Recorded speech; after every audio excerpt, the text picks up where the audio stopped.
supaya nanti bisa kalian lihat nanti. Jadi itu, jadi bagaimana sekarang dengan adanya teknologi komputasi awan atau cloud computing memungkinkan kita melakukan segalanya di atas di awan begitu. Kalian sih biasanya pakai pakai cloud computing itu mungkin kalau Google Drive ya itu bisa pakai Google Drive dan bermacam-macam lah ya aplikasi cloud computing sekarang. Software as a service itu bagian dari cloud computing. Jadi mereka sudah tidak pakai aplikasi desktop, semuanya di awan. Jadi kalaupun katanya laptopnya hilang atau laptopnya di crack sama orang, dihack sama orang, tidak bakalan dapat karena memang datanya semua ada di cloud begitu. Jadi desktop, jadi cloud base seperti itu. Jadi itu memungkinkan perangkat kita jadi ringan ya, tidak perlu pakai ya RAM-nya mungkin perlu ya, tapi mungkin kalau untuk hard disk ya tidak perlu seperti itu karena ya semuanya kita cukup pakai satu browser, ngapain install OS dan segala macam. Dan install OS itu kan biasanya kalau ini lagi dia butuh waktu lagi apa dan segala macam. Jadi seperti itu, mereka sudah segalanya. Dia bilang itu Hari, kalau ada dosen yang masih pakai desktop base itu dosen zaman dulu ya tertampar juga sih biasanya pakai Iya, kalau macam kayak absen Bu di WA. Iya, masih seperti itu ya. Jadi ya, memang tidak. Iya, ya harusnya memang kita sudah ya kan memang kerjanya di Google ya, jadi memang pakai sudah standar internasional lah. Kalau kita kan gara-gara ada pandemik ini akhirnya kita terpaksa begitu. Padahal sebenarnya dari awal dari dulu harusnya kita sudah pakai pembelajaran jarak jauh, tapi corona itu cuma katalis saja sih, mempercepat sebenarnya, tapi harusnya sejak dari dulu kita sudah membiasakan begitu. Itu ini beberapa macam teknologi yang mungkin kita sudah tahu lah ya, bagaimana kita bermain banyak. Sekarang pun ada namanya electronic sports ya, jadi berolahraga tapi tidak pakai olah tubuh begitu, cukup keahlian kalian memakai teknologi ya selesai ya. Ada namanya electronic sports, katanya sudah mau dikasih masukan juga di Olimpiade, saya juga nggak tahu tapi sudah mulai. Ini ada beberapa, ini sudah lama memang ya, Google ya. Ini mungkin teknologinya ya, ini yang saya mau kasih tahu. Nah begini anak-anak, kalian sebagai seorang orang teknologi jurusan teknik informatika atau jurusan sistem informasi itu memang menjadi enabler untuk organisasi dan masyarakat. Jadi harusnya kalian memang bisa menyelesaikan permasalahan yang ada di organisasi atau masyarakat seperti itu. Jadi kita itu istilahnya enabler. Jadi orang IT itu, orang IS dan orang IT itu sebenarnya pembantu umum ya. Jadi dia misalnya masuk di suatu organisasi, nah apa ini yang bisa kita lakukan? Efisiensi kayak sekarang. Misalnya UMI itu tetap menerima mahasiswa, tetap menjalankan proses pembelajaran mengajar, tapi tidak di kelas. Dia harus online, makanya dibuatlah Kalam, ya.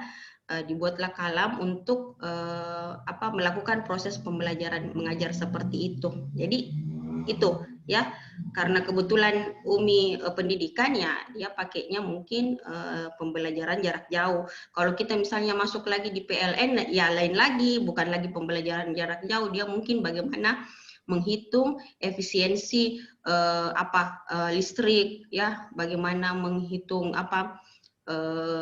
daya yang keluar atau pembayarannya masyarakat seperti apa, yang mana yang perlu disubsidi, yang mana yang tidak perlu, seperti itu. Jadi beda. Nah, dalam menyelesaikan itu ada sebenarnya beberapa macam teknologi ya, misalnya hardware. Kalian biar jago ngoding, kalau tidak ada hardware-nya, software-nya mau nempel di mana, sama juga ya. Software kalau ini juga tidak, RAM-nya tidak terlalu kuat seperti apa, sama juga bohong. Jadi semua punya peran masing-masing, semua saling berkaitan. Jadi anak RPL jangan juga merasa ya saya paling jago. Biar kita punya laptop yang bagus, HP yang bagus, aplikasinya jago, tapi pas pulang ke kampungnya tidak ada jaringan, sama aja bohong. Ya, seperti itu. Jadi network teknologi juga perlu. Bagaimana orang infrastruktur memang harus. Misalnya kalau kita kalam, pada saat pagi-pagi semua mungkin lagi ngakses kalam, itu bisa trafficnya jadi tinggi, dan kalau misalnya servernya tidak bagus itu bisa jadi blocking. Ya, jadi semuanya punya peran masing-masing, ya, punya ini masing-masing. Tapi untuk mata kuliah ini saya lebih kita lebih tekankan ke softwarenya. Masalah hardware ya biarkanlah dengan network. Silahkan orang jaringan banyak mungkin lebih banyak bertanya nanti di dosen jaringannya. Tapi untuk mata kuliah ini saya lebih ke ini kan software, ya. Kita lebih jelaskan ke software. Nah, ini tentang pentingnya di software. Jadi ini bapak software kayaknya memang ini ya, Roger S. Pressman, dia memberitahukan kepada kita bahwa penting sekali yang namanya setiap orang itu sudah punya perangkat lunak seperti itu. Jadi banyak hal bagaimana sekarang kita bisa lihat kalau orang tidak punya toko online itu setengah mati sekarang, ya. Jadi seharusnya yang rumah-rumah makan itu dengan adanya jaga jarak, PSBB, dia harus punya toko online yang bisa memberikan layanan tetap, ya, seperti itu. Itu kan kalau kita makan kursinya disilang-silang begitu, jadi orang malas datang makan, ya sudah bikin online aja. Alhamdulillah sudah ada Grab dan Gojek seperti itu. Dan bisa juga kita software itu dengan adanya teknologi data mining, nanti kalau kalian ke data mining itu bisa dijadikan sebagai business decision making, jadi pengambilan keputusan dengan adanya big data, ya. Big data kita bisa ngolah di situ, bisa ditahu tuh polanya seperti apa. Decision makingnya kalau polanya sudah seperti apa, kita bisa mengambil keputusan. Oh, ini cocoknya ini, ya. Jadi beberapa di luar negeri itu mereka sudah pakai seperti itu. Jadi mereka ada itu kayak Lotte, ya, dia kayak perusahaan, dia kayak ini Hero Lotte yang kayak retail makanan kayak pasar gitu. Dia sudah bisa meramalkan kalau hari ini pelanggannya belanja apa, dia bisa meramalkan besok dia belanja apa. Sudah bisa seperti itu, ya. Itu bukan sihir, tapi dia mainnya di big data. Jadi dia pelajari pola pembelanjaannya orang selama sebulan, ya. Selama sebulan. Jadi misalnya hari ini Bu Farni belanjanya daging, daging sapi, ayam, bakso apa segala macam. Oh, bulan depan pasti dia beli apa lagi. Jadi mereka sudah bisa bikin begitu. Polanya, karena polanya itu orang biasa bisa kelihatan, ya, begitu dari big data dan data mining. Oke, saya lanjut saja. Jadi software bisa sebagai produk yang langsung kita bisa pakai, tapi ada juga sebagai tools. Maksudnya dia sebagai alat untuk menjalankan software yang lain, ya. Nah, sekarang yang banyak itu adalah software as a service. Jadi memang dia software tapi sebagai layanan juga. Oke, nah ini yang menarik. Tidak hanya berhenti di software. Jadi memang awalnya hardware sih. Jadi kalau saya bercerita tentang sejarah IBM itu kan dulu mainnya di hardware. Dia sebenarnya, ya, dia produsen mikro sebenarnya. Dia bergandengan sama Microsoft. Jadi dia gandengan sama Microsoft. Dia bilang, saya bikin CPU-nya, saya bikin mikronya, kamu software-nya. Si IBM ngomong gitu. Makanya di tahun 80-90 masih banyak PC desktop. Microsoft itu pasti pakai prosesornya si IBM. Nah, tapi sekarang di tahun-tahun 2000-an, ya, 2010-an sekarang itu ya, Intel sudah merajai karena orang sekarang lebih suka mobile, ya, lebih suka bawa kemana-mana. Desktop mungkin, PC desktop, ngapain ini CPU kalau bisa jadi bawa laptop kemana-mana. Saya rasa sudah ditinggalkan, jadi Intel, AMD, sama Apple, ya, yang merajai sekarang. Jadi Intel yang merajai AMD. Nah, si IBM itu tidak mau terpuruk, dia tidak mau terpuruk seperti Nokia. Akhirnya dia melaksanakan yang namanya services, ya. Jadi dia bikin hardware, dia bikin sendiri softwarenya, sudah kita langsung bikin layanan. Jadi dia memberikan layanan smart system kepada sebuah kota. Ya, jadi itu diimplementasikan di Brasil pada saat itu, di Brazil pada saat Piala Dunia 2000, saya lupa 2000 berapa ya, 2012 atau 2000 berapa waktu 14. Brazil di Rio de Janeiro. Jadi dia memberikan layanan bagaimana smart system di kota itu, memperlihatkan cuaca besok seperti apa, apakah kita bisa melaksanakan pertandingan atau tidak, bagaimana rekayasa lalu lintasnya, jangan sampai macet dan segala macam, karena kan Rio juga termasuk kayaknya kota besar juga ya, jadi seperti itu. Jadi jangan berhenti di software. Kalau Google terbalik justru malah, dia di services dulu, bagaimana dia memberikan layanan email, layanan apalagi mesin pencari ya, terus dia pindah ke hardware. Sekarang kalau tidak salah dia sudah bikin Google Pixel, mungkin di Indonesia tidak ada yang pakai, tapi Google Pixel itu adalah salah satu produknya Google untuk smartphone ya. Jadi dia sudah bikin seperti itu. Jadi suatu saat mungkin, apalagi sekarang Google itu sudah mau memasuki di smart home. Katanya ada satu alat yang kita bisa beli, kalau kalian suka lihat di YouTube itu, yang diintegrasikan sama AC kita, dikasih connect dengan lampu kita, itu bisa kita lakukan semuanya dengan IoT. Jadi cukup tepuk-tepuk tangan saja, semuanya mati, tidak perlu pakai saklar dan segala macam. Jadi itu kebalikannya si Google. Kalau Google itu dari services, dia ke belakang ke software, terus dia ke hardware. Beda sama IBM. IBM memang karena hardware, masuk ke software, masuk ke services. Jadi memang kalau kalian mau bertahan lama di dunia teknologi, di dunia IT, kalau bisa ambil tiga-tiganya. Kalian yang bikin hardware, kalian yang bikin software, ambil servicesnya. Ya seperti Apple. Apple itu kan eksklusif. Laptopnya dia, OS-nya dia, ya aplikasinya pun dia. Ya meskipun Google sempat masuk di situ, ya kita bisa masih pakai bisa pakai pencari Google, tapi itu ada hitung-hitungannya. Ya Google ditempatkan di Apple, Google harus membayar berapa begitu. Oke. Itu. Saya nggak pakai Apple sih, tapi ya kita bisa kayaknya pakai mesin pencari Google ya di Apple. Tapi saya itu kalau kayak seperti itu ada hitung-hitungannya ya.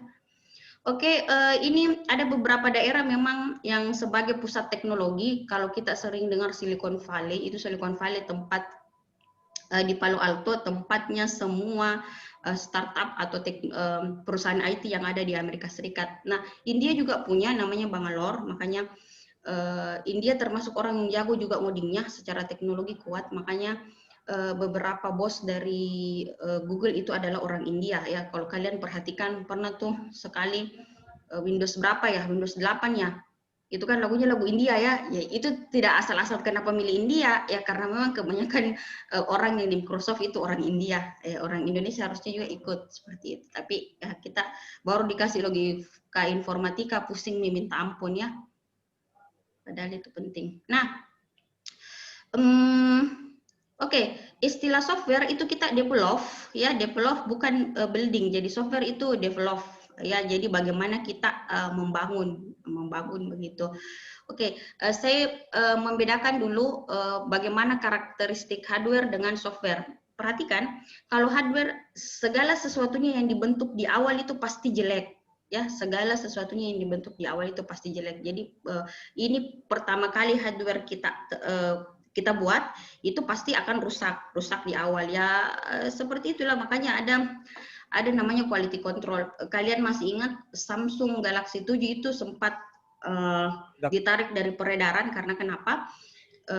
Pada saat dicas di sebuah bandara itu meledak ya. Jadi tidak saja itu, kalau tidak salah itu produk gagal. Jadi memang di awal-awal itu akan ada kesalahan di sini pada saat kita membuat ya. Mungkin apakah susah kayak awal-awal bikin kue bagi perempuan, nggak tahu takarannya apanya, jadinya hancur, nggak enak rasanya, tapi semakin kesini tuh semakin bagus.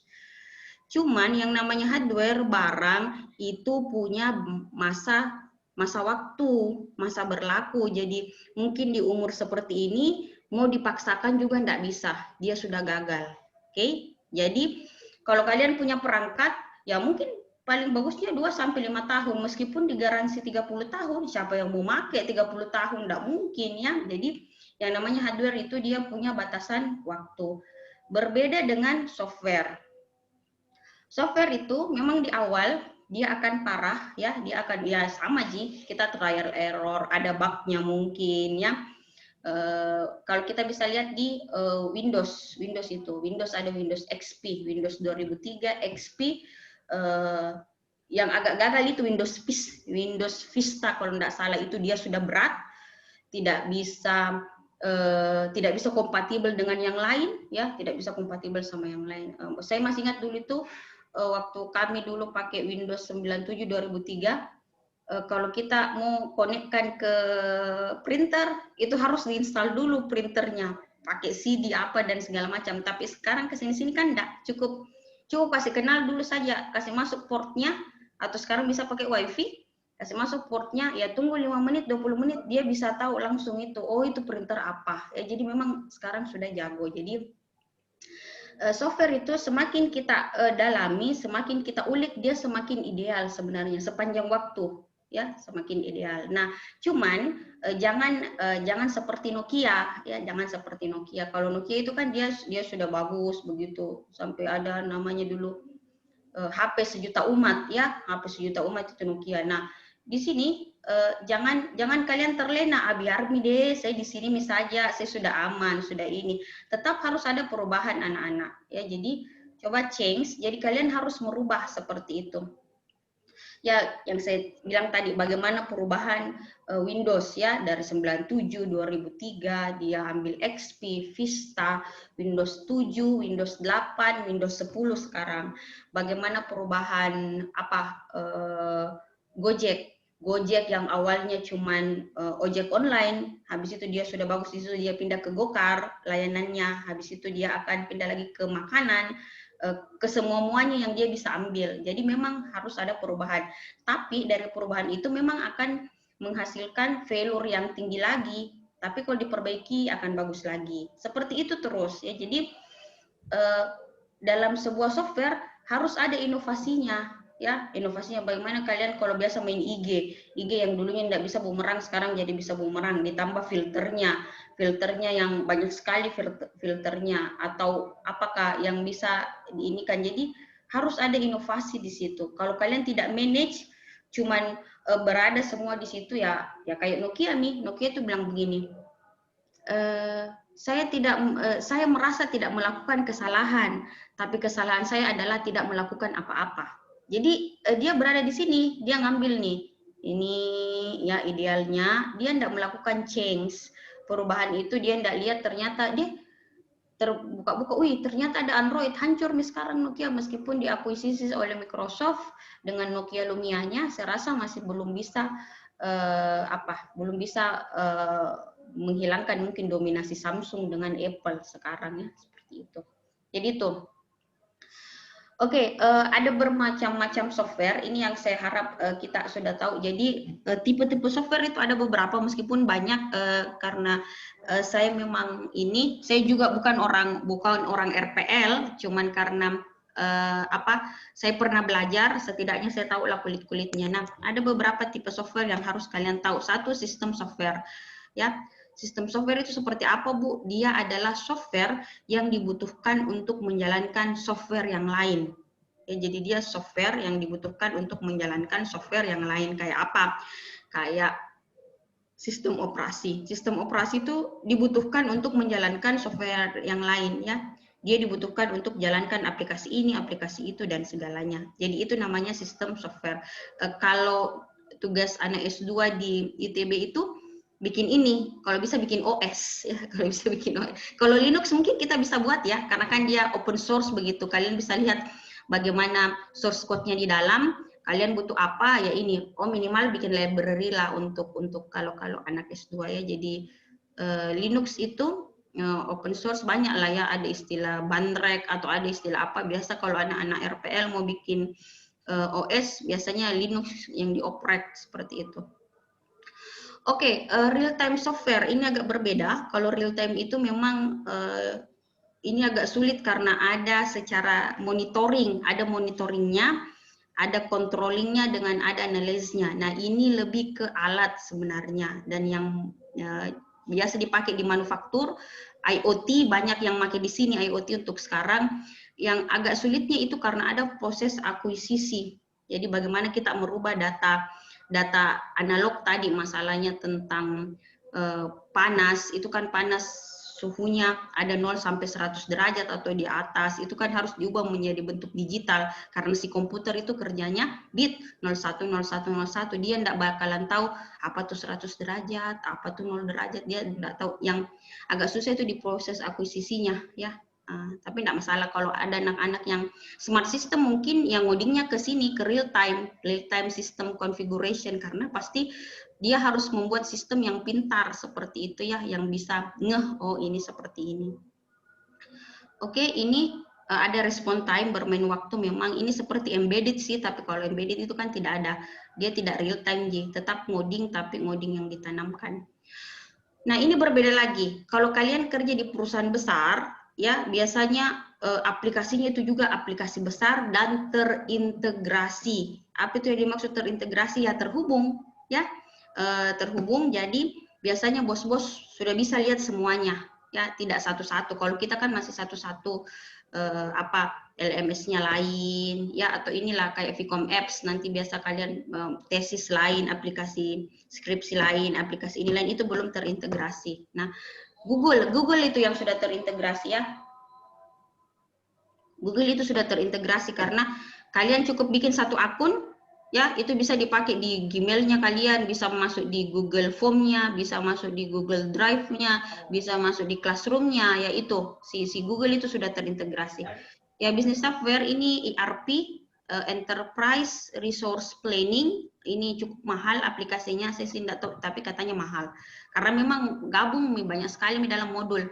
Ada modul inventory, modul purchase, pemesanan, ya, ada production, engineering, sales, penjualan, ada delivery, itu sudah gabung di situ. Dan ini memang aplikasi yang langsung dibeli, ya. Jadi ada memang saya tidak tahu ya, ini orang Eropa kayaknya yang bikin aplikasinya, orang Eropa yang biasanya industri tidak mau tahu ada namanya, sudah terkenal, ya sudah beli saja seperti itu, tapi mahal. Oke, embedded software ini yang lagi ngetrend sekarang dengan adanya teknologi sensor, ya, dengan adanya sensor IoT, murahnya mungkin internet semakin murah dan segala macam, akhirnya embedded software ada. Nah, bedanya tadi sama real time, kita tetap ngoding masuk ke perangkat. Nah, ini biasanya pakai pemrograman terstruktur, ya, cukup bahasa C biasa kita pakai, kita ngoding di situ, habis itu dimasukkan ke dalam hardware-nya, ditanam, jadi ada chip lah, ya. Jadi kita ngoding, masukkan ke dalam chip, ya, kayak Arduino seperti itu, habis itu masukkan ke situ. Nanti mereka yang ini, jadi embedded software. Jadi ada yang bertanya kemarin, jadi itu software atau hardware sibuk? Ya dua-duanya, ya dua-duanya. Kalau softwarenya itu ditanam di dalam hardware-nya, makanya embedded, ya, embedded. Embedded itu sesuatu yang menyatu, software yang menyatu dengan perangkat lain, seperti itu. Oke, yang lebih ngetren lagi mungkin AI, ya, artificial intelligence. Jadi ini lebih jago lagi daripada embedded. Embedded itu hanya sekedar melaksanakan satu fungsi. Tapi kalau intelligence dengan kecerdasan buatan, artificial neural network, itu bisa menggantikan mungkin fungsi kecerdasan dari manusia. Jadi ini salah satu robot yang memang dibuat oleh orang Jepang, ya. Jadi Asimo namanya. Asimo itu sudah cukup pintar untuk robot di masanya, ya. Jadi ini sudah lama sih. Jadi dia sudah bisa berlari seperti anak-anak, menari seperti manusia, dan membaca dan melayani orang seperti itu. Jadi software itu semua software, tapi ini agak sedikit lebih ribet karena memang sudah kinestetiknya, maksudnya ada gerakan yang harus dilakukan begitu. Tapi tidak tertutup kemungkinan kita bisa membuat seperti itu. Oke, ini sudah. Jadi itu sih tentang software. Jadi software ada di mana-mana. Nah, ini sebenarnya sudah azan, tapi biarkanlah ya, kita nanti azan karena memang waktunya ini. Oke, saya masuk ke slide yang kedua, ya. Slide yang kedua itu yang ini.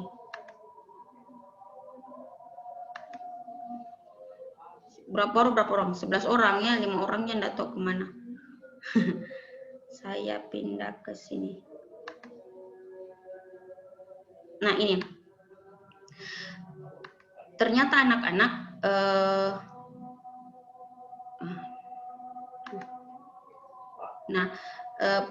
perlu pemahaman dasar tentang bagaimana kalian mendevelop sebuah perangkat lunak. Jadi tidak mudah sebenarnya. Kenapa kalian harus belajar logika informatika? Ya, logika informatika itu memang perlu karena di situ bagaimana fungsi-fungsi prosesor sih ada di situ ya. Negasi ya seperti itu. Bagaimana kalau disjungsi, konjungsi, implikasi. Karena memang banyak hal kalian belajar arsitektur komputer, belajar sistem digital, atau mungkin tipe data, struktur data itu penting karena kesalahan sedikit itu bisa memicu untuk menjadi fatal ya.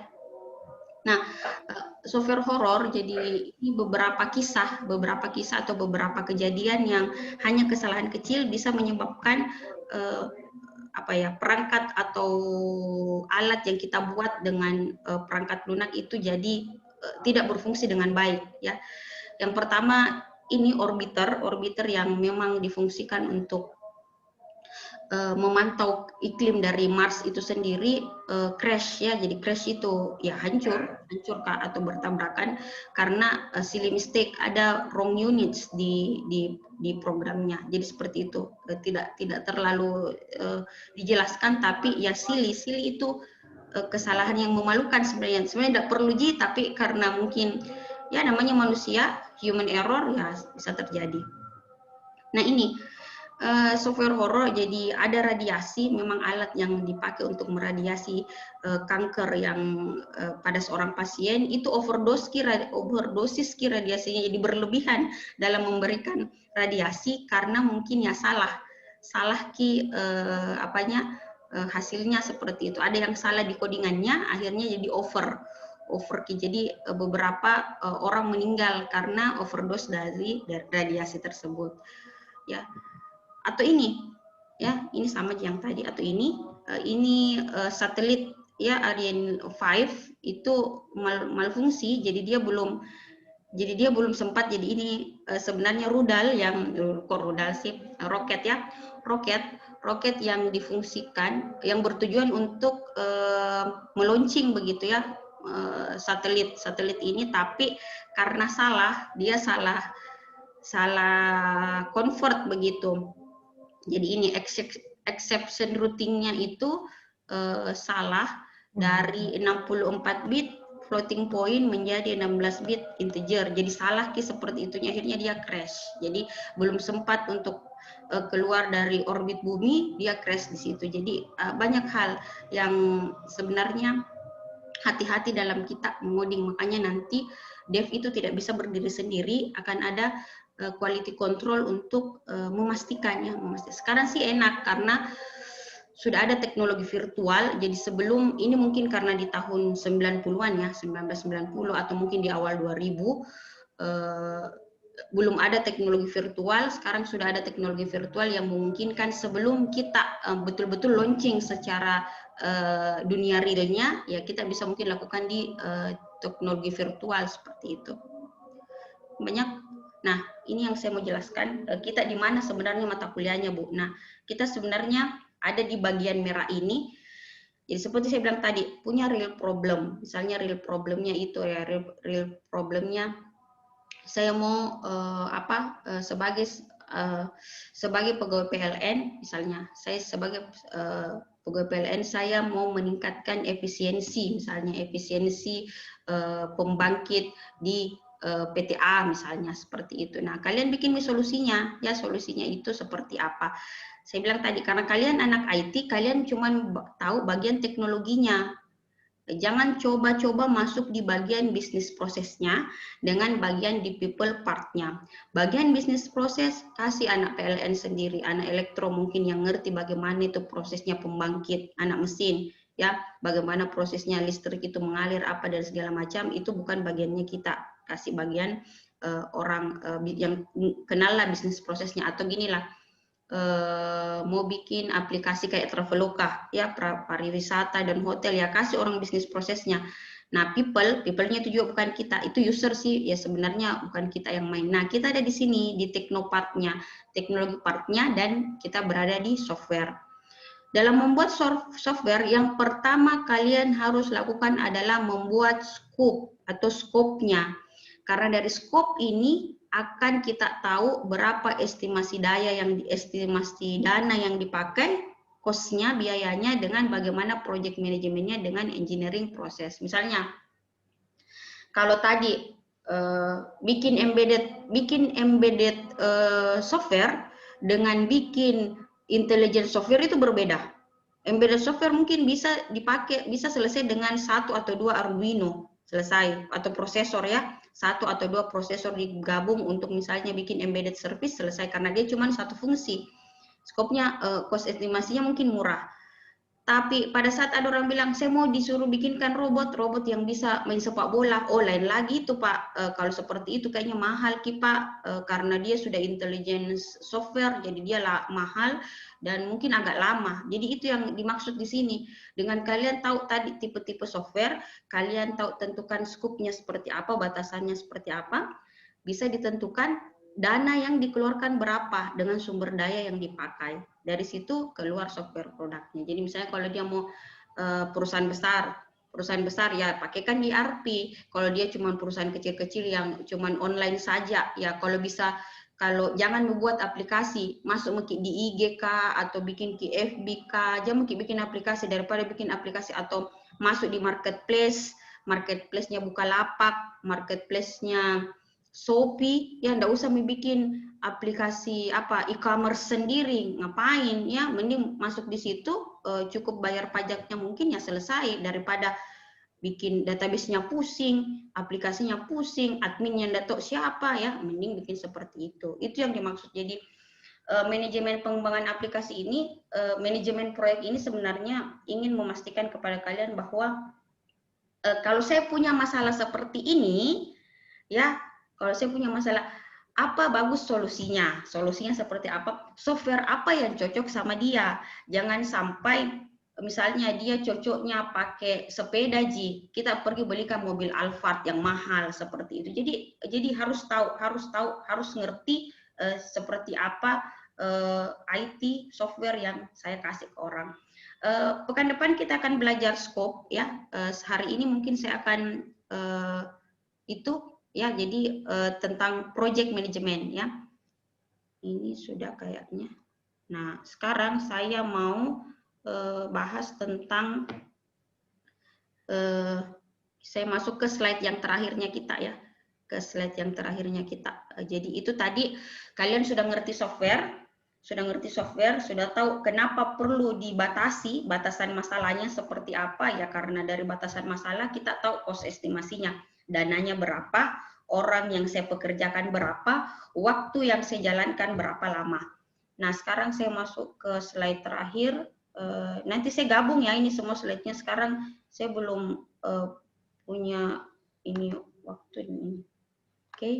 Oke, silahkan kalau ada yang mau bertanya ya, saya kasih waktu. Bisa langsung saja motong kalau misalnya, Bu, saya kurang ngerti yang ini, misalnya gitu. Nah, sekarang saya masuk di sini. Nah, tadi sudah ngerti, manajemen sudah tahu, ya saya sudah ajarin tentang manajemen software, ya.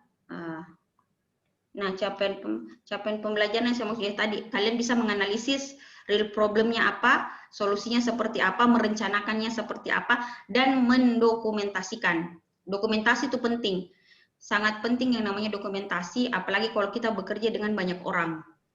Ya, apalagi bekerja dengan banyak orang itu, kalau bekerja kita sendiri it's okay, kita sendiri yang tahu ya, tapi kalau misalnya kita bekerja tadi dengan orang yang punya bisnis proses, orang yang people part-nya, ya itu harus didokumentasi. Ini ada hitam di atas putih, karena kalau hanya sekedar omongan ya biasa orang terkadang lupa, hanya sekedar omongan nanti salah, lain dipikir, lain yang diomongkan, biasanya seperti itu. Jadi dokumentasi akan sangat penting sekali. Oke, Nah ini ternyata yang software horror tadi itu memang apa ya, yang namanya proyek pasti ya yang namanya sesuatu itu ada gagal, ada berhasil ya. Sesuatunya itu ada gagal, ada yang berhasil. Nah, masalahnya kalau proyek itu main di waktu dengan main di uang. Jadi hati-hati ya. Ada anggarannya begitu. Kalau sesuatu yang ada anggarannya biasanya bermain uang. Bermain uang ya kalau tidak untung ya rugi.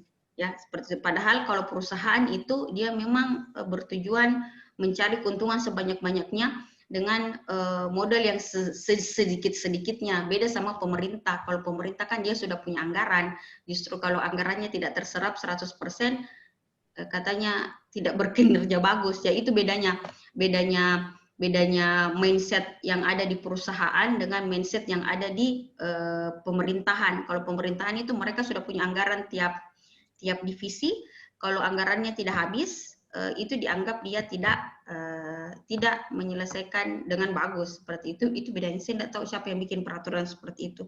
Makanya di akhir-akhir kepengurusan itu ada yang jalan-jalan kemana, bikin ini, bikin itu supaya anggarannya habis ya, seperti itu. Oke, ini dia ngomong kita gagal 40% bos. Dia bilang bosnya, oh sudah bikin misalnya 140% supaya kita bisa jadi 100%-nya. Ya, yang namanya gagal 40 ya tidak bisa ditambahin 140 begitu. Ya sudah gagal saja. Nah, dari grafik ini yang menjadi pengetahuan, yang menjadi informasi yang kita bisa tarik, semakin tinggi nilai uangnya, persentase untuk dia jadi berhasil itu akan semakin kurang. Ya, jadi perhatikan proyek yang nilainya lebih dari 10 juta dolar itu hanya berhasil di 2%. 80%-nya tidak tahu apakah bisa gagal, apakah bisa dibatalkan sebelum rampung, ataukah selesai tapi apa begitu ya, seperti itu. Nah, sedangkan kalau uangnya kurang dari 750 dolar, itu dia bisa berhasil di 46%. Makanya mungkin kenapa startup yang sekarang itu mereka tidak langsung, makanya kan ada istilah startup ya. Startup itu begini. Startup itu biasanya terdiri dari cuman 2 atau 3 orang, ya cukup ada satu yang ngoding, ada yang satu tahu bisnis proses, ada yang satu tahu, biasanya 2 lah atau 3 orang, makanya ada istilah founder dengan co-founder biasanya. Founder itu ya penemu, asal ada yang tahu satu bisnis proses, satu tahu ngoding, ya selesai itu biasanya seperti itu. Mereka cukup di satu saja karena uangnya sedikit, mereka tidak mau main-main di sini ya, mereka main di sini bagus P1, dia sudah bagus satu, baru dia bisa kemana-mana, baru bisa ke sini. Karena semakin besar proyek yang kita lakukan, itu kemungkinan ininya jadi kecil. Makanya itu ada istilah startup itu. Karena startup itu sedikit memang uangnya, orangnya juga sedikit, biasa tak 2G, tak 3G dulu. Tapi karena mulai bagus, dia mulai merekrut, akhirnya jadi perusahaan. Ya kayak begitu. Google kan itu kan dulu, dia bukan perusahaan, dia cuman tugas tesisnya itu si Larry Page. Jadi Larry Page itu ambil S2 dengan itu temannya, ada tugas tesisnya itu yang dia bikin ya, dikerja juga dari dari apa namanya, garasi rumahnya ya, dari garasi rumah itu semua seperti itu. Jadi kayak itu Google sama Gojek sama Grab. Yang Gojek sama Grab kan si Nadine Makarim dengan si yang penemu Grab itu kan satu kelas di Stanford, saya di mana ya?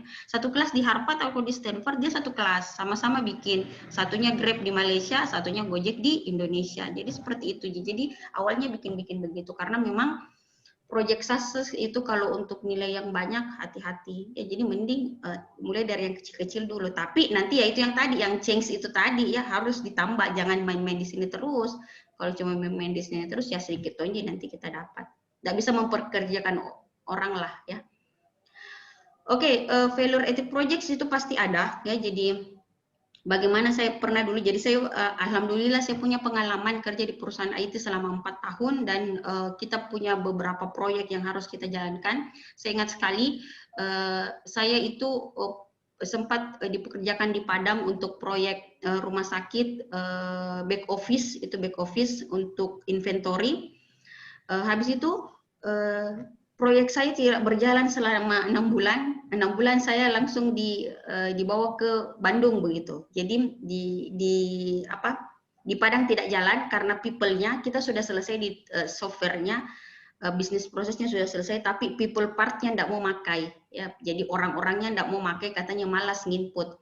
Nah, saya pindah ke Bandung. Di Bandung alhamdulillah orangnya lebih ramah, orangnya lebih aware, lebih sadar dan lebih open minded. Mereka mau berubah, mau pakai aplikasi. Akhirnya di Bandung saya cukup berhasil untuk melakukan aplikasi itu. Jadi tergantung juga sama people-nya guys. Jadi kita punya aplikasi tapi sudah buat aplikasi tapi usernya tidak mau pakai, ya setengah mati juga ya.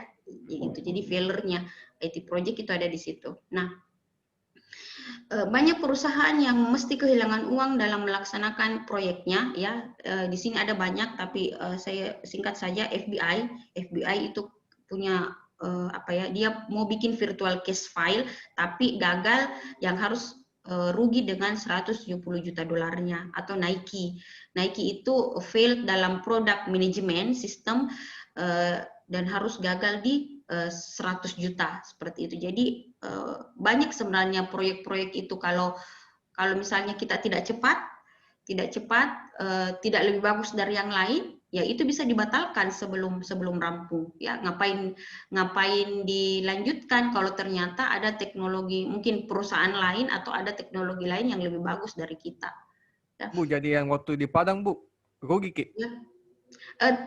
Tidak, saya itu begini. Jadi kemarin itu kan ada juga yang nanya tadi, Alusius itu nanya begini, Bu, bagaimana kalau produknya, perangkat lunaknya tidak bagus? Ya, begini. Saya itu perusahaannya kemarin dia perjanjian kerjasama selama 5 tahun. Jadi enaknya itu PT Buana itu tempat saya kerja, selesai tidak selesai pekerjaannya dia tetap dibayar. Jadi dia dikontrak ceritanya. Jadi dia tetap bikin aplikasinya kita sudah buat, tapi rumah sakit yang tidak mau pakai. Jadi bodohnya itu rumah sakit, dia tetap bayar kita, tapi mereka tidak mau pakai aplikasi. Jadi perusahaan saya tetap dibayar selama 5 tahun itu. Jadi istilahnya itu kita selama 5 tahun itu dikontrak untuk membuatkan semua apa yang dimaui rumah sakit. Saya kemarin begitu, bukan beli putus, kan beda Ki kalau beli putus. Kalau beli putus kan misalnya, nih saya kasih Ki, pakai Ki terserah apa. Jadi beda sama orang Bandung. Pada saat itu orang Bandung dia dibuatkan dia makai, tapi kalau orang Padang itu enggak. Jadi dia sudah dibuatkan capek-capek, dianya yang enggak mau makai. Jadi bukan rugi sebenarnya, yang rugi sih ada di rumah sakitnya, bukan di perusahaan IT-nya. Ya seperti itu. Nah, itu ini punyanya Toyota ya, punyanya Toyota yang ini yang mungkin saya rasa Toyota tidak berhasil di sini. Ya, sekarang sih kalau untuk mobil listrik lebih ke Tesla sebenarnya ya. Tesla sudah mulai masuk di Indonesia. Bagaimana dia membuat sebuah mobil yang sudah tidak pakai bahan bakar, ya pakai bahan bakar sih, tapi bahan bakarnya listrik ya, bukan Pertamax atau apa begitu ya, sudah lebih ini listrik lah. Oke, ada survei, cuman dari 10 itu cuman 3 proyek yang berhasil ya. Jadi 7 dari 10 proyek IT itu gagal. Kenapa bisa gagal? Nanti kita coba ulik. Nah, ternyata ada 30 dari 100% survei itu 31-nya itu batal sebelum rampungnya. Seperti saya tadi. Jadi back office sebenarnya sudah rampung tapi ya dibatalkan untuk kondisi Padang itu dibatalkan karena people-nya tidak mau, orangnya tidak mau makai. Jadi sudah, daripada saya terus di situ di Padang dan ini ya sudah saya dibawa ke Bandung. Alhamdulillah orang Bandung mau. Nah, 52,7% proyek akan menghabiskan 189%. Jadi 52% itu selesai tapi dia minta dana yang lebih. Jadi misalnya kita sepakati di awal anggarannya cuma 100 juta, tapi karena sesuatu dan lain hal, 52% ini dia minta sampai 300 juta. Ya, seperti itu. Kita tidak tahu resiko itu banyak ya, apa karena sekarang kayak pandemik atau segala macam yang dulunya mungkin bisa berapa, tapi gara-gara ada situasi ya sudah berubah di tengah atau seperti apa, dia mintanya jadi 200%. Nah, Sedangkan yang berhasil itu ada 16,2%. Ya, jadi ada 16,2% proyek berhasil sesuai waktu dan anggaran. Jadi ada 16-an yang selesai, tapi memang butuh effort juga yang besar.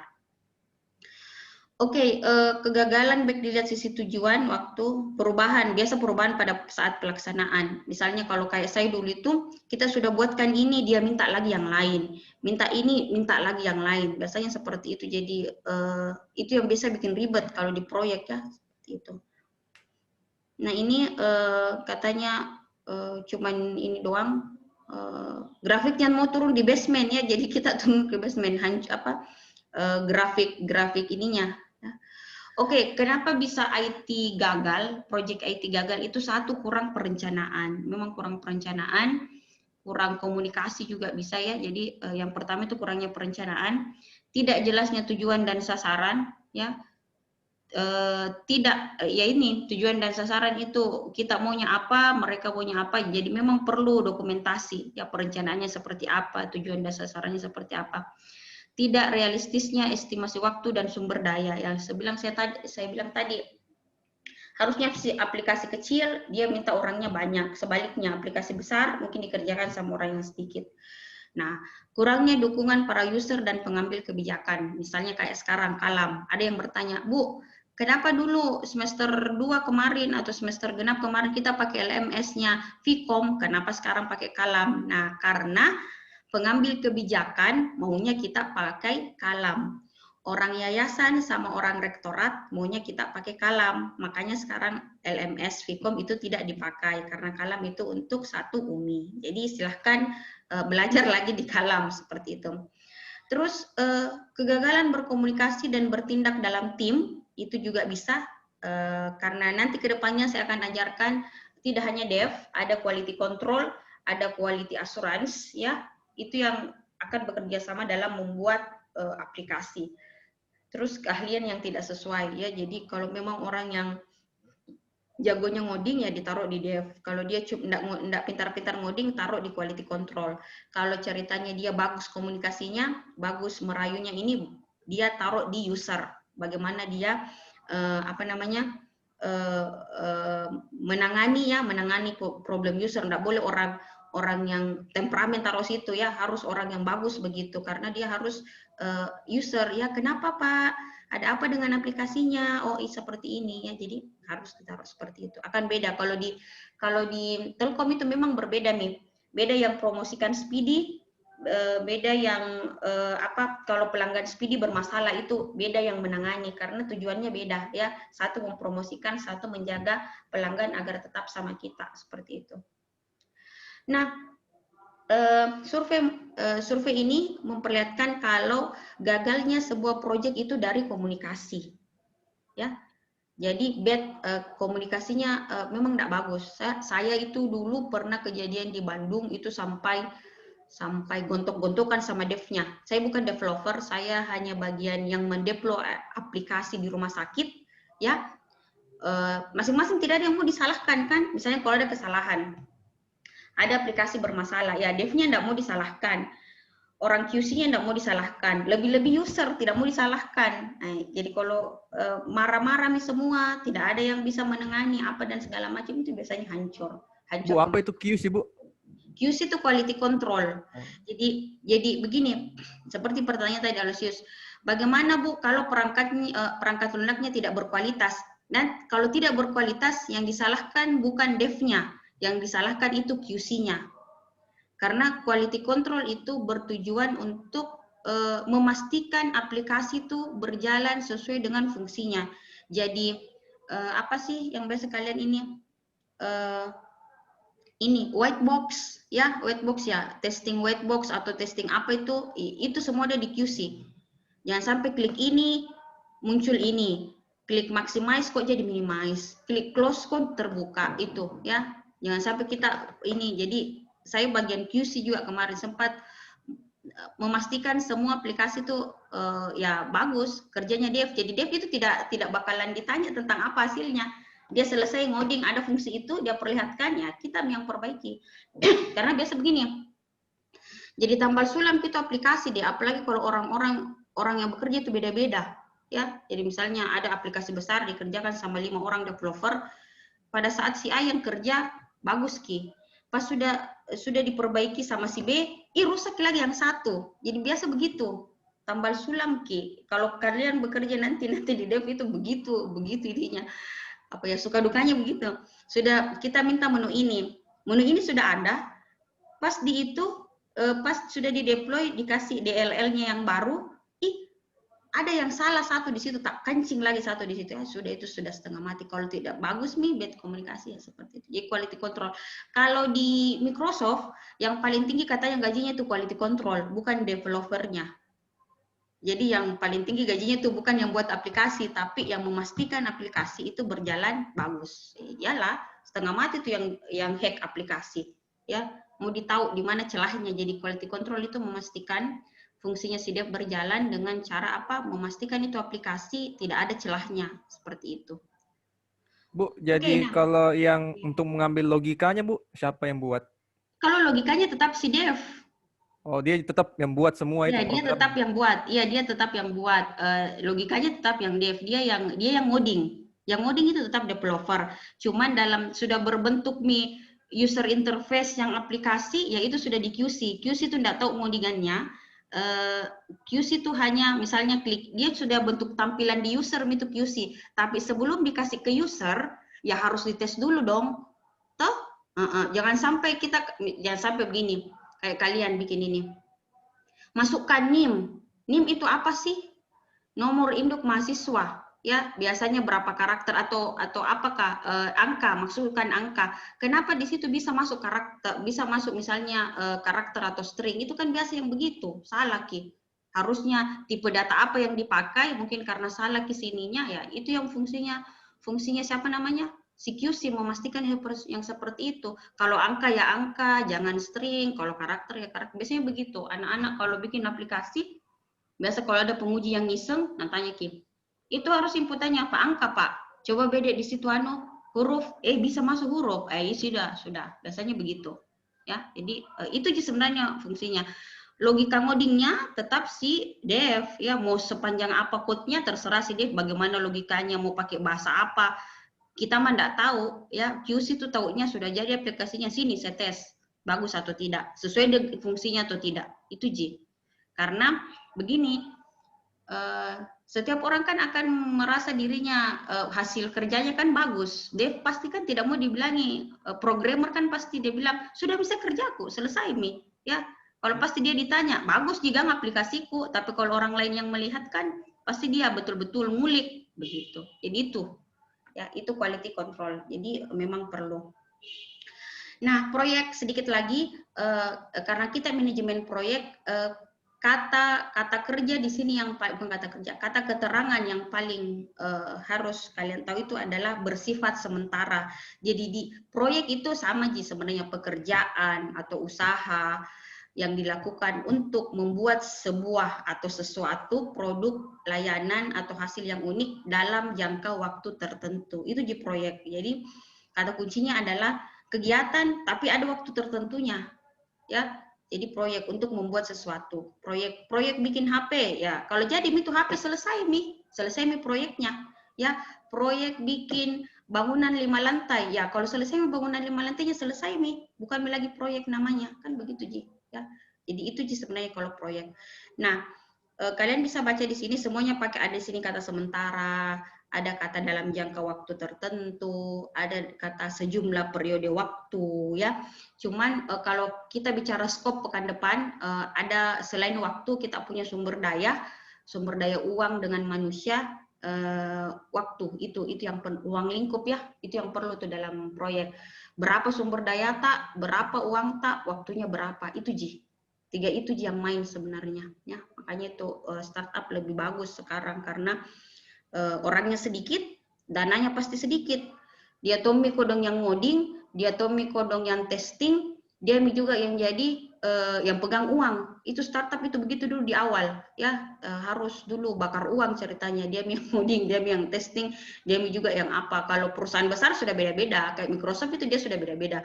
Beda devnya, beda QC-nya, beda ininya, beda itu sudah beda. Orang infrastrukturnya lain, orang database-nya lain, orang security-nya lain, ya, yang keamanan juga lain, itu sudah beda. Nah, yang perlu kalian ketahui dalam apa ya, membuat keberhasilan suatu program biasanya dibikin proyek, ya, seperti itu. Jadi program itu memang bersifat jangka panjang, sedangkan proyek itu memang biasanya nempel, ya, kita bisa lihat di sini. Nah, ini biasanya program begitu. Program, saya mau misalnya program dari program dari misalnya BEM atau Kabamafikom lah. Dia mau semua mahasiswanya misalnya jago ngoding pakai bahasa Python, atau misalnya nih mahasiswa yang ilmu komputer itu jago dalam bahasa pemrograman, misalnya bikin proyeknya pemrograman apa, misalnya ini ya, dibikin begitu satu kali, kalau selesai ya sudah selesai begitu.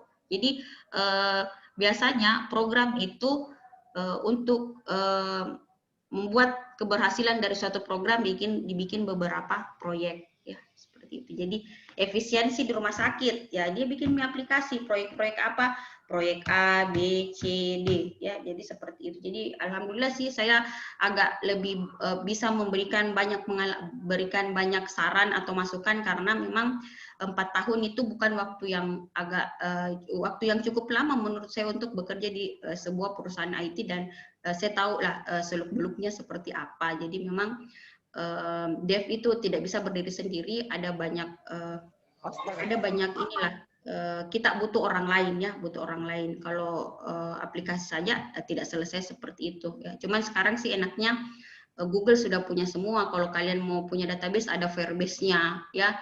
Kalau ngoding-ngodingannya saya sih nggak tahu ya kalian, tapi dia sudah bisa sih diinikan dengan Android Studio, kan sudah bisa diintegrasikan dengan Android Studio, itu ada, jadi memang bisa. Oke, itu untuk hari ini, ya. Silahkan kalau ada yang mau bertanya, ya. Ini nantilah struktur pembagian kerja pekan depan, kita akan belajar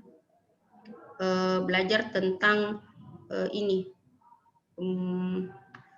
scope, ya. Pekan depan kita akan belajar tentang scope. Oke. Saya ini kan share-nya dulu, kok resume sih. Stop share. Oke.